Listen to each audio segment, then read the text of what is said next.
ಇಂದ ನಾನು ತಾಯಿನ ಬೇಡ್ಕೊಂಡು ಹೋದೆ, ಮನ್ಸಲ್ಲಿ ಬೇಡ್ಕೊಂಡು ಹೋಗಿದ್ದೆ ಅಷ್ಟೇ, ಕೋರ್ಕೆ ಇಟ್ಟು ನನ್ ಮನ್ಸಲ್ಲಿ ಬೇಡ್ಕೊಂಡು ಹೋಗಿದ್ದೆ. ನಾನು ಐಫೋನ್ 17 Pro Max ತಗೋಬೇಕಂತ, ನನ್ನ ಹತ್ರ ಐಫೋನ್ ಇತ್ತು, ಬಟ್ 17 Pro Max ತಗೋಬೇಕನ್ನೋದೇ ನನ್ ಡ್ರೀಮ್ ಆಗಿತ್ತು. ನಾನು ಇಲ್ಲಿಂದ ಹೋಗ್ತಾ ಹೋಗ್ತಾ ನನ್ನ ಹಸ್ಬೆಂಡ್, ನೀನು ಡೈರೆಕ್ಟ್ ಮನೆಗ್ ಬರ್ಬೇಡ, ನೀನ್ ಅಲ್ಲಿ ಬಾ, ನೀನು ಎಲ್ಲ ಕರ್ಕೊಂಡು ಹೋಗ್ತೀನಿ ಸರ್ಪ್ರೈಸ್ ಅಂದ್ರು. ನನ್ಗೆ ಭಯ ಆಯ್ತು, ಸರಿ ಹೋಗೋಣ ಅಂತ ನಾನು ಅಲ್ಲಿ ನೋಡಿದ್ರೆ ಇದು ಕರ್ಕೊಂಡು ಹೋಗಿದ್ರು ಸರ್, ಮೊಬೈಲ್ ಶಾಪ್ಗೆ ಕರ್ಕೊಂಡೋಗಿ ಸರ್ಪ್ರೈಸ್ಲಿ ನನ್ಗೆ ಅನ್ಬಾಕ್ಸಿಂಗ್ ಮಾಡಿದ್ರು ಫೋನ್. ನೀವ್ ಯಾವ ಮೊಬೈಲ್ ಅನ್ಕೊಂಡು ಅದೇ ತಗೊಟ್ರ? ನಾನ್ ಯಾವ ಮೊಬೈಲ್ ಡ್ರೀಮ್ ಪಟ್ಟಿದ್ನೋ ಅದೇ ಮೊಬೈಲ್ ಸರ್. ಅದೇ ದಿನ ಕೇಳ್ಕೊಂಡು ಹೋಗಿದ್ದೀರಾ? ಅದೇ ದಿನ, ಅವತ್ತೇ ಮನೆಗೆ ಹೋಗಿಂತ ಮುಂಚೆನೇ ಸಿಕ್ಬಿಟ್ಟಿದೆ ಮೊಬೈಲ್. ಅಂದ್ರೆ ಇದು ಮಿರಾಕಲ್ ಇದೆ ಅಂತ ಅನ್ಸುತ್ತಲ್ವಾ? ನಿಜವಾಗ್ಲೂ ಇದೆ ಸರ್. ನನ್ಗೆ ಮೈ ಜುಮ್ ಅನ್ಬಿಡ್ತು. ನನ್ ಇದು ನಿಜನಾ ಸುಳ್ಳ ಅನ್ನೋ ತರ ಆಗ್ಬಿಟ್ಟಿತ್ತು. ಇಷ್ಟಿನ ದಿನ ಅನ್ಕೊಂಡಿದ್ ಆಗ್ತಿರ್ಲಿಲ್ಲ. ಅವತ್ತೇ ಹೋದೆ, ಅವತ್ತೇ ಐಫೋನ್ 17 Pro Max ಅನ್ಬಾಕ್ಸ್ ಮಾಡಿದೆ. ನನ್ಗಂತೂ ಎಷ್ಟು ಖುಷಿ ಆಗಿತ್ತು ಅಂದ್ರೆ. ವಿತ್ ಯು ಲೈಕ್ ಮಾಡಿ, ಶೇರ್ ಮಾಡಿ, ಸಬ್ಸ್ಕ್ರೈಬ್ ಮಾಡಿ. Thank you madam. ನಮಸ್ತೆ, ನಿಮ್ಮ ಹೆಸರು, ಎಲ್ಲಿಂದ ಬಂದಿದ್ದೀರಾ? ಸರ್ ನಮಸ್ಕಾರ, ನಾನು ಕಾವ್ಯ ಅನ್ಬಿಟ್ಟು ನನ್ನ ಹೆಸರು. ನಮ್ಮೂರು ಬಂದು ಇಲ್ಲೇ ಪಕ್ಕದೂರು ಸರ್, ಇಪ್ಪಾಡಿ ಅಂತ. ಲಾಸ್ಟ್ ಟೈಮ್ ಸುಮಾರು ಒಂದು ಚಿಕ್ಕ ವಯಸ್ಸಿಂದಾನು ಬರ್ತಾ ಇದ್ದೀನಿ ಸರ್ ಈ ದೇವಸ್ಥಾನಕ್ಕೆ. ಮೊದ್ಲಾಗಿತ್ತು ದೇವಸ್ಥಾನ ಸರ್. ಈ ದೇವಸ್ಥಾನಕ್ಕೆ ನಾನ್ ಚಿಕ್ಕ ವಯಸ್ಸಲ್ಲಿ ಬಂದಾಗ ಒಂದು ಚಿಕ್ಕ ಶೆಡ್ ತರ ಇತ್ತು ಸರ್, ಒಂದು ಚಿಕ್ಕ ಶೆಡ್ ತರ ಇತ್ತು. ಅವಾಗ್ಲಿಂದಾನು ನಮ್ಗೆ ನಂಬಿಕೆ ಅಂತಾನೆ ಹೇಳ್ಬೋದು. ನಮ್ಮ ಅಮ್ಮ ಜೊತೆ ಕರ್ಕೊಂಡ್ ಬರ್ತಾ ಇದ್ರು. ಅವಾಗ ಇಲ್ಲೆಲ್ಲ ಈ ತರ ಎಲ್ಲ ಇರ್ಲಿಲ್ಲ ಸರ್. ತುಂಬಾ ಇಂಪ್ರೂವ್ ಆಗಿದೆ. ಇವಾಗ ಈ ತಾಯಿ ಪವಾಡ ಎಷ್ಟು ಇಂಪ್ರೂವ್ ಆಗಿದೆ ಅಂದ್ರೆ ನನ್ ಕಣ್ಣೇ ನಂಬಕ್ ಆಗ್ತಾ ಇಲ್ಲ. ಜೀವನದಲ್ಲಿ ಏನ್ ಒಳ್ಳೇದಾಗಿದೆ ಮೇಡಮ್? ಸರ್ ನಾನು ಚಿಕ್ಕ ವಯಸ್ಸಿಂದಾನು ಬರ್ತಾ ಇದ್ದೀನಿ, ಬಟ್ ಲಾಸ್ಟ್ ಮಿರಾಕಲ್ ಅಂತ ಹೇಳ್ಬೇಕಂದ್ರೆ, ನಾನು ಈಗ ಲಾಸ್ಟ್ ವೀಕ್ ಅಂದ್ರೆ ಅಮಾವಾಸ್ಯೆ ಆಯ್ತಲ್ಲ, ಲಾಸ್ಟ್ ಟೈಮ್ ಅಮಾವಾಸ್ಯೆ ಆಯ್ತು. ಸೊ ಅಮಾವಾಸ್ಯೆಗೆ ನಾನು ಇಲ್ಲಿ ಬಂದು ತಾಯಿ ದರ್ಶನ ಮಾಡ್ಕೊಂಡು ಒಂದು ಚಿಕ್ಕ ಬೇಡಿಕೆ ಅಂತಾನೆ ಅನ್ಬೋದು. ಬೇರೆಯವ್ರಿಗೆ ಅದು ಚಿಕ್ಕದೇ ಅನ್ಸ್ಬೋದು, ಬಟ್ ನನಗೆ ತುಂಬಾ ದೊಡ್ಡದು ಸರ್. ಅದು ಕನ್ಸು, ನನ್ನ ಡ್ರೀಮ್ ಅದು. ಸೊ ನಾನು ಅಲ್ಲಿ ಬಂದು ತಾಯಿ ಹತ್ರ ಕೇಳ್ಕೊಂಡಿದ್ದೆ, ಏನೋ ನನ್ ಜೀವನದಲ್ಲಿ ಒಂದು ಐಫೋನ್ 17 Pro Max ತಗೊಳಂಗ ಆಗ್ಲಪ್ಪ ಅಂತ. ನಿಜವಾಗ್ಲೂ ಇದು ನನ್ಗೆ ಹೇಳಕ್ಕೆ ಒಂಥರ ಮೈ ಜುಮ್ ಅನ್ನತ್ತೆ ಸರ್, ಅಷ್ಟು ತಾಯಿ ಪವಾಡ. ನಾನು ಇಲ್ಲಿಂದ ಹೋದೆ ಸರ್, ಹೋಗೋಷ್ಟಲ್ಲ ಅಲ್ಲೇ ಸಂಜೆ ಆಗೋಗಿತ್ತು. ಇಲ್ಲಿಂದ ನಾನು ತಾಯಿನ ಬೇಡ್ಕೊಂಡು ಹೋದೆ, ಮನ್ಸಲ್ಲಿ ಬೇಡ್ಕೊಂಡು ಹೋಗಿದ್ದೆ ಅಷ್ಟೇ, ಕೋರ್ಕೆ ಇಟ್ಟು ನನ್ ಮನ್ಸಲ್ಲಿ ಬೇಡ್ಕೊಂಡು ಹೋಗಿದ್ದೆ. ಐಫೋನ್ ತಗೋಬೇಕು ಅಂತ. ಹೌದು, ನಾನು ಐಫೋನ್ 17 Pro Max ತಗೋಬೇಕಂತ. ನನ್ನ ಹತ್ರ ಐಫೋನ್ ಇತ್ತು, ಬಟ್ 17 Pro Max ತಗೋಬೇಕನ್ನೋದೇ ನನ್ ಡ್ರೀಮ್ ಆಗಿತ್ತು. ನಾನು ಇಲ್ಲಿಂದ ಹೋಗ್ತಾ ಹೋಗ್ತಾ ನನ್ನ ಹಸ್ಬೆಂಡ್, ನೀನು ಡೈರೆಕ್ಟ್ ಮನೆಗ್ ಬರ್ಬೇಡ, ನೀನ್ ಅಲ್ಲಿ ಬಾ, ನೀನು ಎಲ್ಲ ಕರ್ಕೊಂಡು ಹೋಗ್ತೀನಿ ಸರ್ಪ್ರೈಸ್ ಅಂದ್ರು. ನನ್ಗೆ ಭಯ ಆಯ್ತು, ಸರಿ ಹೋಗೋಣ ಅಂತ ನಾನು ಅಲ್ಲಿ ನೋಡಿದ್ರೆ ಇದು ಕರ್ಕೊಂಡು ಹೋಗಿದ್ರು ಸರ್, ಮೊಬೈಲ್ ಶಾಪ್ಗೆ ಕರ್ಕೊಂಡೋಗಿ ಸರ್ಪ್ರೈಸ್ಲಿ ನನ್ಗೆ ಅನ್ಬಾಕ್ಸಿಂಗ್ ಮಾಡಿದ್ರು ಫೋನ್. ನೀವ್ ಯಾವ ಮೊಬೈಲ್ ಅನ್ಕೊಂಡು ಅದೇ ತಗೊಟ್ರ? ನಾನ್ ಯಾವ ಮೊಬೈಲ್ ಡ್ರೀಮ್ ಪಟ್ಟಿದ್ನೋ ಅದೇ ಮೊಬೈಲ್ ಸರ್. ಅದೇ ದಿನ ಕೇಳ್ಕೊಂಡು ಹೋಗಿದ್ದೀರಾ? ಅದೇ ದಿನ, ಅವತ್ತೇ ಮನೆಗೆ ಹೋಗಿಂತ ಮುಂಚೆನೇ ಸಿಕ್ಬಿಟ್ಟಿದೆ ಮೊಬೈಲ್. ಅಂದ್ರೆ ಇದು ಮಿರಾಕಲ್ ಇದೆ ಅಂತ ಅನ್ಸುತ್ತಲ್ವಾ? ನಿಜವಾಗ್ಲೂ ಇದೆ ಸರ್. ನನ್ಗೆ ಮೈ ಜುಮ್ ಅನ್ಬಿಡ್ತು. ಇದು ನಿಜನಾ ಸುಳ್ಳ ಅನ್ನೋ ತರ ಆಗ್ಬಿಟ್ಟಿತ್ತು. ಇಷ್ಟಿನ ದಿನ ಅನ್ಕೊಂಡಿದ್ ಆಗ್ತಿರ್ಲಿಲ್ಲ. ಅವತ್ತೇ ಹೋದೆ, ಅವತ್ತೇ ಐಫೋನ್ 17 Pro Max ಅನ್ಬಾಕ್ಸ್ ಮಾಡಿದೆ. ನನ್ಗಂತೂ ಎಷ್ಟು ಖುಷಿ ಆಗಿತ್ತು ಅಂದ್ರೆ ಸರ್, ಕ್ಷಣ ನಿಮ್ಗೆ ಇನ್ನೂ ಮೈ ಜುಮ್ ಅನ್ನುತ್ತೆ. ನನ್ಗೆ ಈಗ್ಲೂ ಅದನ್ನ ನೆನ್ಸ್ಕೊಂಡ್ರೆ ಮೈಯೆಲ್ಲ ಒಂಥರ ನೋಡೋರ್ಗೆ ಇದೊಂದು ಸಣ್ಣದ ಅನ್ನಿಸ್ಬೋದು. ಹೌದು. ನೀವೇನ್ ಕೆಲಸ ಮಾಡ್ತೀರಾ ಸರ್? ನಾನು ಇನ್ಫ್ಲೂಯೆನ್ಸರ್ ಅಷ್ಟೇ ಸರ್. ನಿಮ್ ಜೀವನ ತುಂಬಾ ಮುಖ್ಯವಾಗಬೇಕಾದಲ್ವಾ? ಸರ್, ನನ್ ಜೀವನಕ್ಕೆ ತುಂಬಾ ಇಂಪಾರ್ಟೆಂಟ್ ಪಾರ್ಟ್ ಸರ್. ಯಾಕಂದ್ರೆ ನನ್ಗೆ ಅನ್ನ ಕೊಡ್ತಾ ಇರೋದು ಸರ್ ಇದು. ನನ್ಗೆ ಮೇನ್ ನನ್ ವಿಡಿಯೋಸ್ ಚೆನ್ನಾಗ್ ಬರ್ಬೇಕು, ಕ್ಲಾರಿಟಿ ಇರ್ಬೇಕು, ಬ್ಯಾಕ್ ಗ್ರೌಂಡ್ ಚೆನ್ನಾಗ್ ಬರ್ಬೇಕು, ಪ್ರತಿಯೊಂದು ಎಡಿಟಿಂಗ್ ಎಲ್ಲ ಚೆನ್ನಾಗ್ ಬರ್ಬೇಕು ಅಂದ್ರೆ ಒಂದ್ ಒಳ್ಳೆ ಕ್ಯಾಮ್ರಾ ಇರೋ ಫೋನ್ ಅವಶ್ಯಕತೆ ಇದೆ ಸರ್ ನನ್ಗೆ. ನನ್ ಜೀವನದಲ್ಲಿ ನನ್ ದುಡಿಮೆ ಸರ್, ನನ್ ಮನೆ ಲಕ್ಷ್ಮಿ ಅಂತಾನೆ ಹೇಳ್ಬೋದು. ನನ್ಗೆ ಇದೊಂದು ತಾಯಿ ಕೊಟ್ಟಿರೋ ಒಂದು ಆಶೀರ್ವಾದ ಅಂತಾನೆ ಹೇಳ್ಬೋದು ಸರ್. ನಿಜವಾಗ್ಲೂ ನನ್ಗೆ ಅನ್ನಿಸುತ್ತೆ, ನಾನು ಇದೀನಿ, ನೀನ್ ಮುಂದೆ ಹೋಗೋನು ಒಂದ್ ಧೈರ್ಯ. ತಗೊಂಡ್ರಿ ಮೇಡಮ್? ಎಷ್ಟಾಯ್ತು ದುಡ್ಡದು? Sir 1,80,000 sir. 1,80,000? 1,80,000 ನಿಮ್ ಮನೆಯವ್ರ ಹತ್ರ ಮೊದ್ಲೇ ಕೇಳಿದ್ರೆ ಬೇಕು ಅಂತ ಏನಾದ್ರು?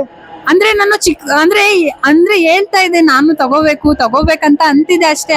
ಬಟ್ ನಮ್ಮಂತ ಮಿಡಲ್ ಕ್ಲಾಸ್ ಜನಕ್ಕೆ ಇದು ತುಂಬಾ ದೊಡ್ಡ ಅಮೌಂಟ್ ಸರ್. ಇಂಥದೆಲ್ಲ ನಮ್ ಕೈಲಿ ತಗೊಳಕ್ ಆಗುತ್ತಾ ಅಂತಿದ್ದೆ. ಆದ್ರೆ ಅದೇ ದಿನ ನಿಮ್ಗೆ ಸಿಕ್ತು. ತಗೊಂಡ್ಮೇಲೆ ನಿಮ್ಗೆ ಏನಾದ್ರು ಇದನ್ನ ಉದ್ಯೋಗ ಸಿಕ್ಕಿದೆ ಮೇಡಮ್? ಸರ್, ನನ್ಗೆ ಫಸ್ಟ್ ಪ್ರಮೋಷನ್ ಬಂದು ಅಕ್ಷಯ ತೃತೀಯ ದಿನ ನನಗೆ ಒಂದು ಗೃಹ ಪ್ರವೇಶ ಕರೆದಿದ್ರು, ಸತ್ಯನಾರಾಯಣ ಸ್ವಾಮಿ ಪೂಜೆ. ಅದೇ ಸರ್ ಮೊದಲನೇ ಅರ್ನಿಂಗ್ಸ್ ನನಗೆ. ಏನೋ ತಾಯಿ ಆಶೀರ್ವಾದದಿಂದ ಒಂದು ಒಳ್ಳೆ ದೇವ್ರ ಕೆಲ್ಸಾನೇ ನಾನ್ ಮಾಡಿದೀನಿ ಅಂತ ಖುಷಿ ಆಗುತ್ತೆ. ದೇವ್ರ ಕೆಲಸ ಇಲ್ಲ, ಅಕ್ಷಯ ತೃತೀಯ ದಿನ ತಾಯಿ ಕೆಲಸನೇ ಮಾಡ್ಬಿಟ್ಟಿದ್ದೀರಾ. ಹೌದು, ತಾಯಿನ ಸೇವೆನೇ ಒಂದು ವಿಡಿಯೋ ಮಾಡ್ಬಿಟ್ಟಿದ್ದೀರಾ. ಹೌದು, ಖಂಡಿತ. ಅಂದ್ರೆ ನಿಮ್ ಜೀವನದಲ್ಲಿ ಮಿರಾಕಲ್ ಆಗಿದೆ ಅಂತೀರಾ? ಹೌದು ಸರ್, 100% ಆಗಿದೆ. ಈ ಕ್ಷೇತ್ರದಲ್ಲಿ ಶಕ್ತಿ ಇದೆ ಅಂತೀರ ಹಂಗಾದ್ರೆ?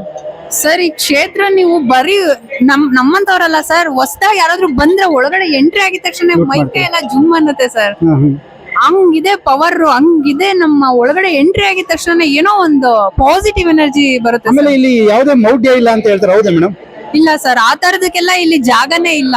ಅಂತದಕ್ಕೆಲ್ಲ ಜಾಗನೇ ಇಲ್ಲ ಸರ್. ಏನಿದ್ರು ಒಳ್ಳೆತನದಲ್ಲಿ ಒಂದು ನಂಬಿಕೆ ಇಟ್ಟು ಬಂದವ್ರಿಗೆ ಮಾತ್ರ ತಾಯಿ ಯಾವತ್ತೂ ಕೈ ಬಿಡಲ್ಲ. ನಂಬಿಕೆ ಇಡ್ಬೇಕು, ಅಷ್ಟೇ ಸರ್ ನಾನು ಹೇಳೋದು. ಓಕೆ, ಒಳ್ಳೇದಾಗ್ಲಿ madam, thank you. Thank you sir. ನಮಸ್ತೆ ಸರ್, ನನ್ನ ಹೆಸರು ಸಿಂಧು ಅಂತ. ನೀವು ಯಾವ ಊರಿಂದ ಬಂದಿದ್ದೀರಾ? ನಾನು ಬ್ಯಾಂಗ್ಳೂರಿಂದ ಬಂದಿದ್ದೆ. ಎಷ್ಟು ವರ್ಷದಿಂದ ಬರ್ತಾ ಇದ್ದೀರಾ? ನಾನು ಆಲ್ಮೋಸ್ಟ್ 2 ವರ್ಷದಿಂದ ಬರ್ತಾ ಇದ್ದೆ. ಅಲ್ಲ, ಇಷ್ಟು ಚಿಕ್ಕ ವಯಸ್ಸಿಗೆ 2 ವರ್ಷದಿಂದ ಬರುವಂತ ವಿಶೇಷತೆ ಏನಿದೆ ನಿಮ್ಗೆ? ಇದು ಒಂದು ಪುಣ್ಯಕ್ಷೇತ್ರ ಅಂತ ಹೇಳಕ್ ಇಷ್ಟಪಡ್ತೀನಿ. ಯಾಕಂತ ಅಂದ್ರೆ ಇಲ್ಲಿ ಬಂದಂತ ಭಕ್ತಾದಿಗಳಿಗೆಲ್ಲ ತುಂಬಾ ಒಳ್ಳೇದಾಗಿದೆ. ಹಾಗೆ ನನಗೆ ತುಂಬಾ ಪಾಸಿಟಿವ್ ಫೀಲ್ ಆಗಿದೆ ಇಲ್ಲಿ ಇಲ್ಲಿ ಬಂದ್ಮೇಲೆ. ಹೌದು. ಓಕೆ ಓಕೆ, ಇಲ್ಲಿ ವಿಶೇಷ ಏನಿದೆ ಅಂತೀರಾ? ಇಲ್ಲಿ ಸುಮಾರು ವಿಶೇಷತೆಗಳಿದೆ. ಯಾಕಂದ್ರೆ ಭಕ್ತಾದಿಗಳು ಅವರ ಕಷ್ಟ ಕಾರ್ಪಣ್ಯಕ್ಕೋಸ್ಕರ ಅಮ್ಮನವರ ದೇವಸ್ಥಾನಕ್ಕೆ ಬಂದು ಅವರ ಕಷ್ಟಗಳನ್ನ ಹೇಳ್ಕೊಂಡು ಅವರ ಅಮ್ಮನವರು ಪರಿಹಾರ ಕೊಟ್ಟಿದ್ದಾರೆ. ಹಾಗೆ ಇನ್ನೊಂದು ವಿಶೇಷತೆ ಏನದೆ ಅಂದ್ರೆ ಇಲ್ಲಿ ಶಾಸ್ತ್ರ ಹೇಳ್ತಾರೆ, ಗುರುಗಳು ಶಾಸ್ತ್ರ ಹೇಗ್ ಹೇಳ್ತಾರೆ ಅಂತ ಅಂದ್ರೆ ಜನಗಳು ಅವ್ರ ಮುಂದೆ ಹೋಗಿ ನಿಂತ್ಕೊಂಡಿದ ತಕ್ಷಣ ಅವರು ಮನ್ಸಲ್ಲಿ ಏನೇ ಅನ್ಕೊಂಡಿದ್ರು ಅವರೇ ಹೇಳ್ಬಿಡ್ತಾರೆ. ಸೊ ಬಾಯ್ಬಿಟ್ಟು ಹೇಳಂಗೆ ಇಲ್ಲ. ಸೊ ಅದು ಒಂದು ದೊಡ್ಡ ವಿಶೇಷತೆ ಆಗಿದೆ. ಅಂದ್ರೆ ನಾವು ಕಡಿಮೆ ಅವ್ರ ಮುಂದೆ ಹೋಗಿ ನಿಂತ್ಕೊಂಡ್ರೆ ಅವರೇ ನಮ್ಗೆ ಏನ್ ಅನ್ಕೊಂಡಿವಿ, ಏನಕ್ಕೆ ಬಂದಿವಿ ಅಂತ ಗೊತ್ತಾಗುತ್ತೆ ಅವ್ರಿಗೆ. ಹೌದು, ಅವರೇ ಅಮ್ಮನವರು ಅವ್ರ ಬಾಯಲ್ಲಿ ನುಡಿಸ್ತಾರೆ, ಇದೇ ಪ್ರಾಬ್ಲಮ್ಗೋಸ್ಕರ ಬಂದಿದ್ದಾರೆ, ಈ ವಿಷಯ ಆಗ್ಬೇಕು ಅನ್ನೋದಕ್ಕೋಸ್ಕರ ಬಂದಿದ್ದಾರೆ ಅಂತ ಹೇಳ್ತಾರೆ. ಹಾಗೆ ನೀವು ಕಣ್ಣಾರೆ ನೋಡಿದ್ದೀರಾ? ನಾನು ಕೇಳಿದೀನಿ, ಹಾಗೆ ನಾನು ಕಣ್ಣಾರೆ ನೋಡಿದೀನಿ. ಹಾಗೆ ಅದಕ್ಕೆ ಸೊಲ್ಯೂಷನ್ ಸಹ ಹೇಳ್ತಾರೆ. ಸೊಲ್ಯೂಷನ್ ಸಹ ಐಟಿ ಕಂಪ್ನಿ ಕೆಲಸ ಮಾಡೋರು ಅಂತಂದ್ರೆ ವಿಜ್ಞಾನ ಕಾಲದಲ್ಲಿ ವಿಜ್ಞಾನ ಕೆಲಸ ಮಾಡ್ತಾ ಇದ್ದೀರಾ. ನಿಮ್ಮಂತವ್ರಿಗೆ ಚಕಿತ ಆಗಿದೆ, ಆಶ್ಚರ್ಯ ಆಗಿದೆ ಅಲ್ವಾ ಇದು? ಆಶ್ಚರ್ಯ ಈಗ ಡೆಫಿನೆಟ್ಲಿ ಆಶ್ಚರ್ಯ ಅನ್ಸುತ್ತೆ. ಆಶ್ಚರ್ಯ ಡೆಫಿನೆಟ್ಲಿ ಆಶ್ಚರ್ಯ ಅನ್ಸುತ್ತೆ. ಯಾಕಂತ ಅಂದ್ರೆ ಸುಮಾರು ಎಂತೆಂತ ಕಾಯಿಲೆಗಳಿಂದ ಬಳಲುವಂತಹ ಜನಗಳಿಗೆ ಅತಿ ಶೀಘ್ರದಲ್ಲೇ ಗುಣಮುಖವಾಗಿರೋದ್ರಿಂದ ಸೊ ಎಲ್ಲರೂ ತುಂಬಾ ಜನ ಬರ್ತಾರೆ ಸರ್ ಇಲ್ಲಿ.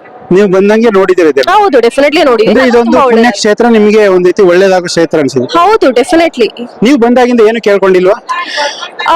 ಏನು ಕೇಳ್ಕೊಂಡಿಲ್ಲ ಅಂತ ಹೇಳಕ್ ಆಗಲ್ಲ, ಬಟ್ ತುಂಬಾ ಪಾಸಿಟಿವ್ ಆಗಿದೆ. ನಿಮ್ಗೆ ಕೇಳ್ಕೊಳಕ್ಕಿಂತ ಮುಂಚೆನೆ ಕೊಡ್ತಿದ್ದಾಳೆ ಅನ್ಸುತ್ತೆ ತಾಯಿ ಎಲ್ಲ? Definitely, yes. ಅದಕ್ಕೆ ನೀವೇನು ಕೇಳ್ಕೊತಾನೆ ಇಲ್ಲ? ಹೌದು. ತಾಯಿಯ ಮಗಳಾಗಿದ್ದೀರಿ, ನಿಮ್ಗೆ ಒಳ್ಳೇದಾಗ್ಲಿ, ಹಿಂಗೆ ಅದೇ ಬರ್ತಾ ಇರಿ, ಒಳ್ಳೇದಾಗ್ಲಿ. Thank you. Thank you sir, thank you so much. ನಮಸ್ತೆ, ನಿಮ್ಮ ಹೆಸರು? ನಮಸ್ತೆ ಸರ್, ನಿಮ್ಮ ಹೆಸರು? ನಮ್ಮ ಹೆಸರು ಅನುರಾಧ. ಅನುರಾಧ, ಯಾವ ಊರಿಂದ ಬಂದಿದ್ದೀರಾ? ನಾವು ಬೆಂಗಳೂರು ಮಹದೇಶ್ವರ ನಗರದಿಂದ ಬಂದಿದ್ದೀವಿ. ಮಹದೇಶ್ವರ ನಗರದಿಂದ ಬಂದಿದ್ದೀವಿ. ಇಲ್ಲಿ ಬಂದು ಏನ್ ಅನ್ನಿಸ್ತಾ ಇದೆ ಈಗ? ಸರ್, ನಾವು ಇನ್ಸ್ಟಾಗ್ರಾಮ್ ಅಲ್ಲೆಲ್ಲ ನೋಡಿದ್ವಿ, ಎಲ್ಲಾರು ಹೇಳ್ತಾನೆ ಇದ್ರು ವಿದ್ಯಾ ಚೌಡೇಶ್ವರಿಗೆ ಹೋದ್ರೆ ತುಂಬಾ ಒಳ್ಳೇದಾಗುತ್ತೆ ಅಂತ ಹೇಳಿದ್ರು. ನಾವು ಬರ್ಬೇಕು ಅನ್ಕೊಂಡಿದ್ವಿ. ಇವತ್ತೇನ ಕಾಲ ಕೂಡ ಬಂತು, ಬರೋಣ ಅಂತ ಬಂದ್ವಿ. ನೋಡಿ ದೇವಸ್ಥಾನ ತುಂಬಾ ತೃಪ್ತಿ ಆಯ್ತು. ಇಲ್ಲಂತೂ ಪ್ರಸಾದ ಕೊಟ್ಟಿದ್ದು ತುಂಬಾ ಅದ್ಭುತ ಆಗಿತ್ತು. ಪ್ರಸಾದನೇ ಅದ್ಭುತ ಆಗೋಯ್ತಾ? ಅಷ್ಟೊಂದು ಅದ್ಭುತ ಆಯ್ತು ಸರ್. ಏನೇನ್ ಕೊಟ್ಟಿರಿ ಮೇಡಮ್? ಪೈಸಾ ಅಂತೂ ಹೇಳಂಗಿಲ್ಲ, ಆ ತರ ಇತ್ತು. ಅಲ್ಟಿಮೇಟ್ ಆಗಿತ್ತು, ಹೇಳ್ಕೋಬೇಕಾದ್ರೆ. ಪಲಾವ್ ಕೊಟ್ರು, ಅನ್ನ ಸಾಂಬಾರ್ ಕೊಟ್ರು, ಕಾಳ್ಗೊಜ್ಜು ಕೊಟ್ರು, ಎಲ್ಲ ತುಂಬಾ ಚೆನ್ನಾಗಿತ್ತು ಸರ್. ಇನ್ನು ಬೇಕು ಅನಿಸ್ತಿಲ್ಲ ಸರ್. ಎಲ್ಲಾ ದೇವಸ್ಥಾನ ತರ ಇಷ್ಟಿಷ್ಟು ಕೊಟ್ಟಿಲ್ಲ. ತುಂಬಾ ಎಷ್ಟು ಬೇಕು ಅಷ್ಟು ಊಟ, ಹೊಟ್ಟೆ ತುಂಬಾ ತೃಪ್ತಿ ಆಗಿದೆ. ತೃಪ್ತಿ ಆಯ್ತು, ಅದಕ್ಕೆ ಸಮಾಧಾನವಾಗಿ ಆರಾಮಾಗಿ ಕೂತೀವಿ ಸರ್. ಅಲ್ಲ, ಎಲ್ರು ದೇವ್ರೇ ನಂಗೆ ಆಸ್ತಿ ಕೊಡು, ಅಂತಸ್ತು ಕೊಡು, ಮದುವೆ ಮಾಡಿಸು, ಮಕ್ಕಳಿಗೆ ದೊಡ್ಡ ಕೆಲಸ ಕೊಡು ಅಂತಾರೆ. ಯಾವ್ದು ನಮ್ ಕೆಲಸ, ಊಟ ಮಾಡಿವಿ ತೃಪ್ತಿಯಾಗೆ. ಆ ದೇವ್ರ ಬೇಡ್ಕೊಂಡಿದೀವಿ ಮನ್ಸಲ್ಲಿ, ನಮ್ಗೇನು ಒಳ್ಳೇದಾಗ್ಲಿ ಕಣಪ್ಪ, ಒಳ್ಳೇದಾರ ಮತ್ತೆ ಇನ್ನೊಂದ್ಸರಿ ಬರ್ತೀವಿ. ಒಳ್ಳೇದಾದ್ರೆ ಬರೋದಿಲ್ಲ? ಬರ್ತೀವಿ ಸರ್, ಬರಲ್ಲ ಅಂತೇನಿಲ್ಲ, ಬಂದೇ ಬರ್ತೀರಾ? ತೃಪ್ತಿ ಆಗ್ಬೇಕು ಮನ್ಸ್ಗೆ ಅಷ್ಟೇ. ಬಂದ್ಮೇಲೆ ಏನಾದ್ರು ಸಮಸ್ಯೆ ಇದ್ ಬಂದ್ರ ಅಥವಾ ಸುಮ್ನೆ ಬಂದ್ರ? ಏನೋ ಮನ್ಸಲ್ಲಿ ಇರುತ್ತಲ್ಲ, ಅದನ್ನ ಅನ್ಕೊಂಡಿದೀವಿ. ಆ ಬೈಕೆ ಈಡೇರಿದ್ರೆ. ಈಗ ನೀವು ಅನ್ಕೊಂಡ್ ಬಂದ್ ಇಲ್ಲಿ ಒಂದ್ ಪ್ರಾರ್ಥನೆ ಮಾಡಿದೀರಾ? ಅನ್ಕೊಂಡಿದೀವಿ ಮನ್ಸಲ್ಲಿ. ಈಗ ಇಲ್ಲಿ ಬಂದು ಅದೇನಾರು ನೆರವೇರುತ್ತೆ ಅಂತ ಅನ್ನಿಸ್ತಾ ಇದೆ ನಿಮ್ಗೆ? ನೆರವೇರುತ್ತೆ ಅಂತ ಅನ್ಕೊಂಡಿದೀವಿ. ಎಲ್ಲಾರು ಕೇಳ್ತಾ ಇದೀವಿ, ಮನ್ಸ ಅಲ್ಲಿ ಇಲ್ಲಿ ಎಲ್ಲ ಒಳ್ಳೇದಾಗುತ್ತೆ ಸರ್ ಅಂತ ಹೇಳ್ತಾ ಇದ್ರು. ನಾವು ಇನ್ಸ್ಟಾಗ್ರಾಮ್ ಅಲ್ಲೇ ನೋಡ್ಕೊಂಡ್ ಬಂದ್ವಿ. ಇದಕ್ಕೆ ಒಳ್ಳೇದಾರು ಮತ್ತೆ ಬರೋಣ ಅನ್ಕೊಂಡ ಪ್ರಾರ್ಥನೆ ಅನ್ಕೊಂಡಿವಿ. ನಾವ್ ಅದನ್ ಕೊಡ್ತೀವಿ ಸರ್, ಇದನ್ ಕೊಡ್ತೀವಿ ಅಂತ ದೇವ್ರಿಗೇನೋ ಅಂತ ಅನ್ಕೊಂಡಿಲ್ಲ. ಎಲ್ಲವೂ ದೇವ್ರ ತನ ಕೊಡೋದು ತೃಪ್ತಿಗೋಸ್ಕರ ಅಷ್ಟೇ ಸರ್.